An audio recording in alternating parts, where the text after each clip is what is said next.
This is something I've been imagining for a very long time. Okay, I'm ready. You ready? Let's do it. Let's do it. Here come the Dykes. Here come the Dykes. Here come the Dykes. The restored and revived Dyke Show Live.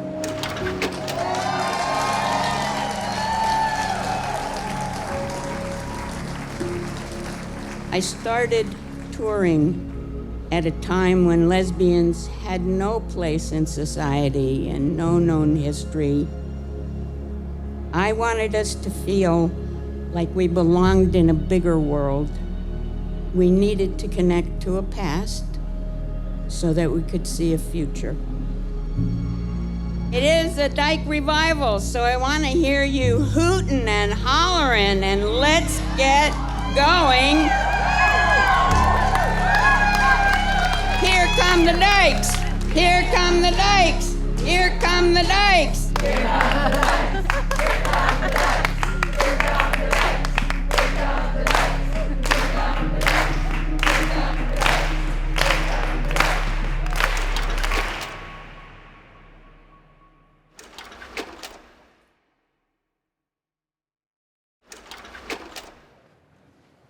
Testing, testing, testing.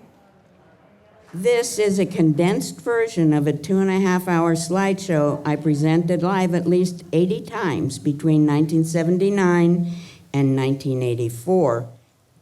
The slides here are as they appeared in the original shows. All of the words you'll hear were part of the original narrations, except for the words I just said. Click. This is probably a good time to tell you I cry all the time, and it's quite all right with me.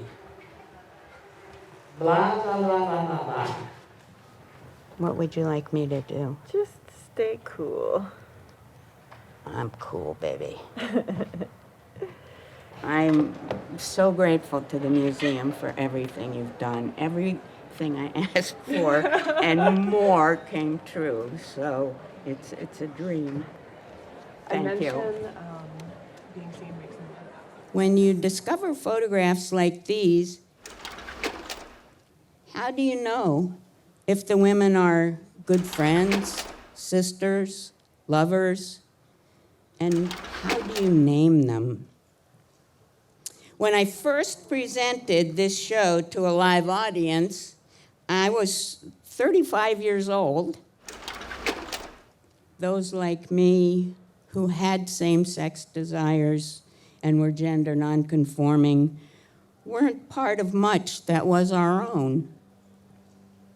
To have a shared heritage, we had to fill in the blanks with our imaginations.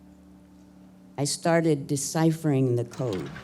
I couldn't borrow books from the Library of Congress, so I smuggled them into the bathroom and photographed images in the bathroom stalls. That's how the slides were made. Lots and lots of slides. Over 400 images by and of lesbians, which is, I believe, the largest collection like this. Then it was time to hit the road in my extremely untrustworthy VW van. I spent 5 years traveling to over 80 cities presenting the Dyke Show. It was a miracle, truly, that I survived as a lesbian photographer. I was supported by the lesbians who came to see the shows and the amazing women who produced them. The 93 or 123 or however many lesbians came to the shows may never have been in a space with that many lesbians before. It feels like coming home.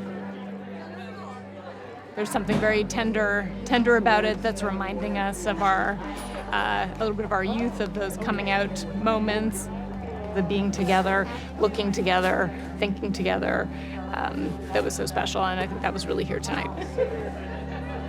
Hey, look at you! You look fantastic! exciting. You sold out so fast. Everybody wants to be here.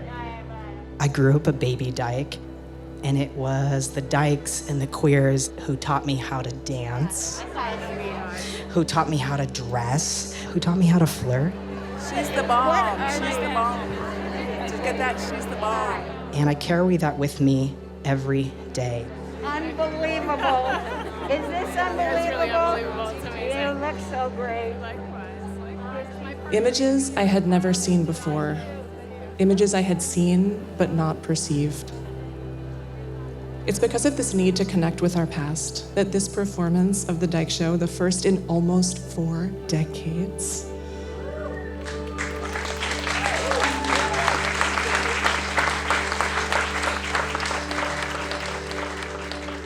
will enter the permanent collection of the Leslie Lohman Museum of Art as a video work by Jeb. I'd like you to imagine never once having seen an image of 2 women kissing each other on the lips.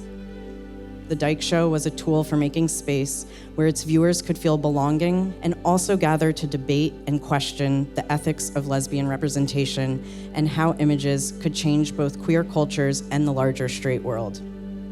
Please help me in welcoming Joan, Biren, Jeb.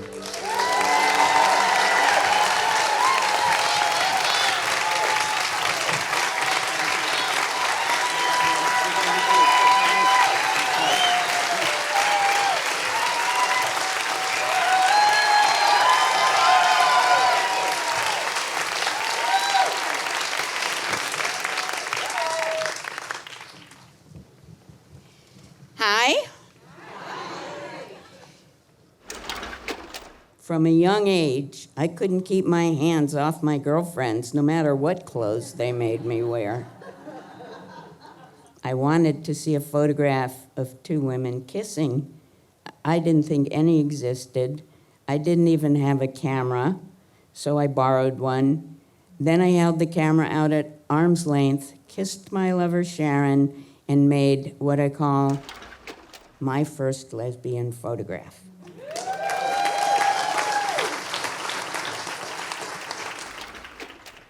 The Dyke Show started when I was working on eye-to-eye portraits of lesbians, published in 1979. This was the first openly lesbian photography book ever that we know of. If you know differently, let us know, but we've been saying this for a while and nobody has complained about it, so I feel, like I can say that now.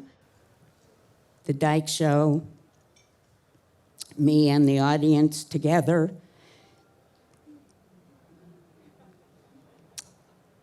were materializing a queer world that had not existed before. Lesbians were central in this world. We were all connecting to a shared past and to each other in the present, creating memories and community. The images we see every day affect our ideas about what a lesbian is. I find them pretty appalling. I think there are 2 opposite stereotypes. One is the cold, plastic playmate. The women are always young, blonde, white, slim, and blurry. The other stereotype is the lesbian as vampire. The idea that something hot and passionate must end in violence and blood.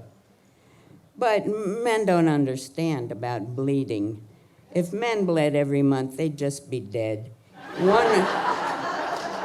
One of my favorite signs this summer at the Seneca Peace Camp was, "War is menstruation envy."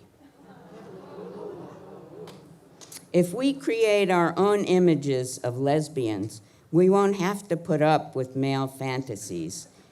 And my basketball team is telling me that they're playing a game now. I'm sorry about that. Go Terps! Yeah, we go. Okay. I'm a dyke. But slideshow it's not a show to watch, it's a community that's created. Like the act of doing the slideshow is bringing people together and reacting and picking up on the coded messages in the images too, like, the Dykes laughing at the same things, getting the same jokes. Almost all the photographers I will talk about are from the US. Here's Johnston in the white hat. She is flashing us a signal across the years from exactly the right place in her lap. I think that's a clue. I have a big hunch on this one and would love to get rid of this question mark. The stance is generally characterized by leaning against things. It's a little sloppy. So what is it? When women are self-presenting, not for male consumption, we're relaxed and at home in our bodies. We get comfortable. And that sense of building community and creating community through the photographs is so profound. If you are a queer photographer born before 1961, please stand up.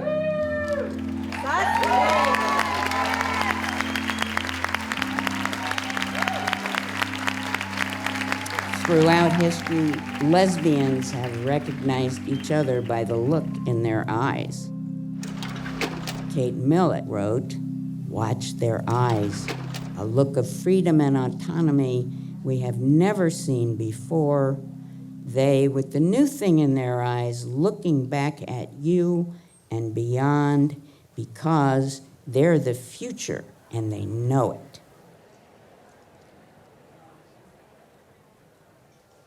I'm a lesbian, and it was really cool to see all of these older Dykes come all together. I don't think I've ever seen that before, and as someone who grew up very closeted and never being able to feel like I was a lesbian and all these different kind of people, I just felt really at home. And I've been a fan of Jeb's work for a long time, and it was really cool to see all of this come together and knowing there's a history and other people and lesbians before me, and it's really awesome. When lesbians start to photograph lesbians, we begin to get a different image of women that is more real, more powerful, and more vibrant. We start to see the true variety of who we are, that women come in different colors, shapes, and sizes. There are always going to be pressures to erase us. I hope that we will never become invisible again. When times get tough, we have to not let go of our belief in each other and in our power. I hope that we will hold on to our visions of how the world really should be. Don't forget about the workshop for photographers tomorrow, and thank you very much.